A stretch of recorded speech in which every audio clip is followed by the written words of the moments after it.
Hello guys, I am Shalini here. आज मैं आपको बताने वाली हूँ कि आप बेबी फेस को कैसे शेड कर सकते हैं। So let's get started. इस वीडियो में सबसे पहले मैंने आई से स्टार्ट किया है।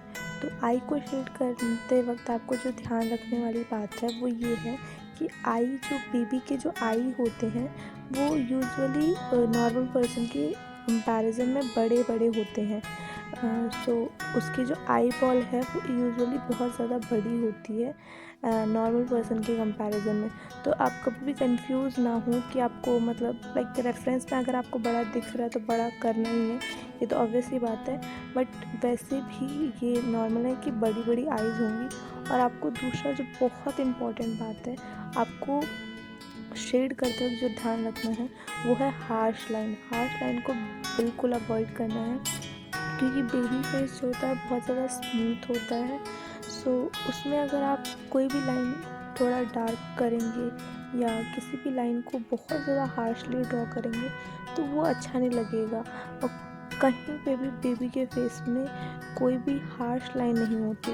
और स्पेशली जब आप एक और चीज़ देखेंगे कि आप नोज़ पे जाएंगे जब, तो नोज़ पे क्या होता है, वैसे तो नॉर्मल पर्सन के या जो एल्डर्स होते हैं उनका नोज़ एक पॉइंटेड होता है, बट जो बेबी का होता है वो सेंटर में ही जो आपका स्केच करने का पार्ट होता है वो होता है। जो मिडल में दो आइज़ के बीच में जो गैप होता है उस जगह पे बिल्कुल भी कह देते हैं कि आप बिल्कुल भी उसमें कुछ नहीं दिखाई देता है, सिंपली फ्लैट टाइप का रहता है।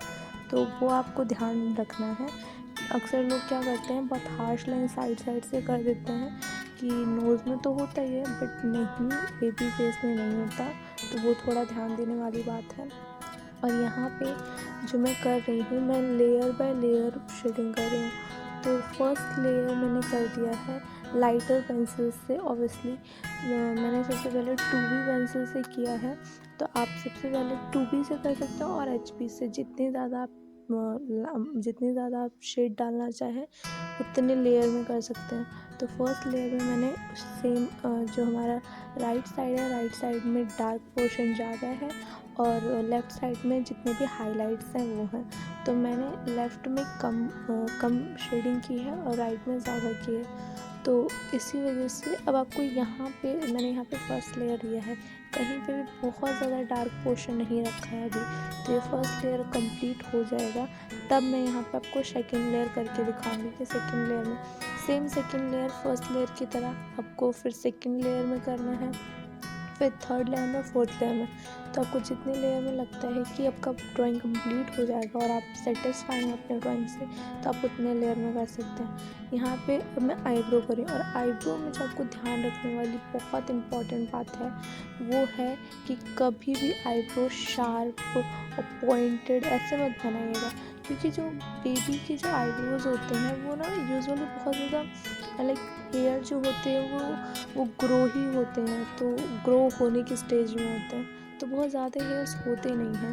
तो वो बहुत लाइट होते हैं। बहुत ज़्यादा डार्क मत करना, क्योंकि वो बहुत अजीब लगेगा और सा लगेगा, नेचुरल नहीं लग पाएगा। सो ये थोड़ा ध्यान देना है।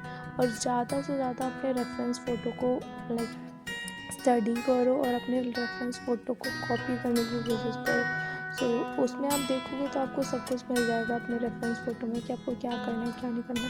और अगर आपको कोई प्रॉब्लम होती है रेफरेंस फ़ोटो से समझ नहीं आता, बिकॉज आप ब्लैक एंड वाइट ड्रॉ कर रहे हो, तो अगर आपको समझ नहीं आता तो आप अपनी फ़ोटो को ब्लैक एंड वाइट में कन्वर्ट कर लें। हर एंड्रॉयड फ़ोन में और आईफोन में ऑप्शन होता है फ़िल्टर में कि आप पोर्ट्रेट को ब्लैक एंड वाइट में कन्वर्ट कर सकें, जो भी फ़ोटो है। तो आप सिंपली उससे पोर्ट्रेट को, जो आपकी पोर्ट्रेट है उसको ब्लैक एंड वाइट में कन्वर्ट कर लें। और कन्वर्ट करने के बाद आप उसके बाद उस रेफरेंस को कॉपी करने की कोशिश करें। सो ये एक इजी ऑप्शन हो जाता है आपके लिए। बट कई बार ऐसा होता है कि जब आप ब्लैक एंड वाइट में कन्वर्ट कर देते हैं तो आपकी जो जो ड्राइंग है, जो फ़ोटो है, वो बहुत कहीं कहीं पे बहुत ज़्यादा लाइट हो जाती है, तो आपको समझ नहीं आता। तो आप ओरिजिनल रेफरेंस से और ब्लैक एंड वाइट दोनों से आप कॉपी कर सकते हैं। सो अब यहाँ पे मैं हेयर कर रही हूँ। तो हेयर में जो इम्पोर्टेंट बात है, आपको ध्यान देने वाली बात है, वो ये है कि आपको हेयर करते वक्त हर हेयर को, हर इंडिविजुअल हेयर को आपको बनाना पड़ेगा, क्योंकि ये छोटे बाल हैं और छोटे बालों को आपको हर इंडिविजुअल हेयर को नहीं बनाओगे तो वो बहुत अजीब सा लगेगा, ऑड सा लगेगा, क्योंकि हेयर जो होते हैं वो बहुत डिफरेंट डायरेक्शन में होते हैं। कभी कोई भी हेयर एक सिंगल डायरेक्शन में नहीं होता, तो आप कभी भी एक सिंगल डायरेक्शन में मत करना, वो बहुत ही ज़्यादा ख़राब हो जाएगा। सो यहाँ पे मैंने हर अलग अलग डायरेक्शन में किया है। और उसके बाद फिर मैंने यहाँ पे ब्लेंड करने के लिए मैं मेकअप ब्रश का यूज़ कर रही हूँ। सो मेकअप ब्रश का इसलिए यूज़ कर रही हूँ क्योंकि मेकअप ब्रश जो होते हैं वो बहुत ज़्यादा सॉफ्ट होते हैं। सो बेबी फेस के लिए मैं अगर ब्लेंडिंग स्टम्प का यूज़ करती हूँ तो आपकी मेरी जो ड्राइंग है वो ख़राब हो जाएगी, क्योंकि ब्लेंडिंग स्टम्प जो है वो थोड़े हार्श एरिया पे यूज़ करने पे इतना प्रॉब्लम नहीं होता।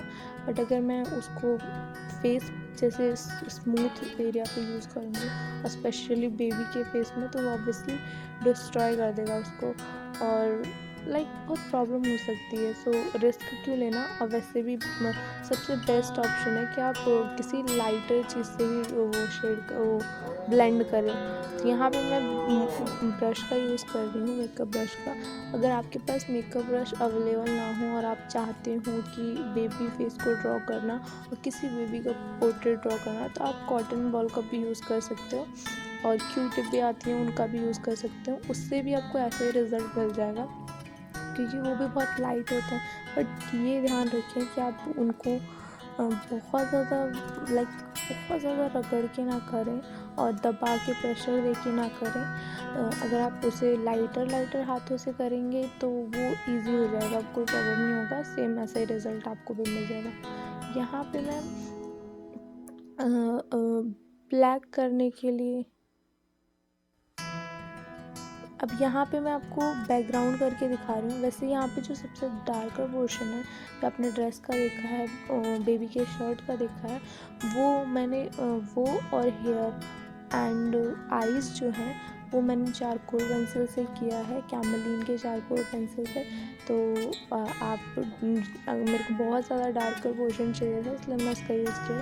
आप उसे ग्रेफाइट पेंसिल से भी कर सकते हैं, बट ग्रेफाइट पेंसिल से क्या होता है कि आपको बहुत सारे लेयर्स देने पड़ेंगे और ग्रेफाइट पेंसिल में एक बार में रिज़ल्ट नहीं आता, आपको 2-3 बार 4 बार करना पड़ेगा। सो मुझे ये कमीशन वर्क बना के देना था, तो मुझे अर्जेंट भी था, आज ही बनाना था, तो इस वजह से मैंने चारकोल पेंसिल का यूज़ कर लिया और चारकोल पेंसिल का रिज़ल्ट और अच्छा आता है। तो इस वजह से मैंने डार्क पोर्शन के लिए उसका यूज़ कर लिया चारकोल पेंसिल का। अब यहाँ पे मेरी स्केचिंग लगभग कंप्लीट होने वाली है। बैकग्राउंड के लिए मैंने सेम डार्कर पोर्शन के लिए चारकोल पेंसिल और लाइटर पोर्शन के लिए लाइट पेंसिल का यूज़ करके शेड कर दिया है। और I hope you like my video. If you like my video, just subscribe my channel and also hit the bell icon for further notification. So thank you so much.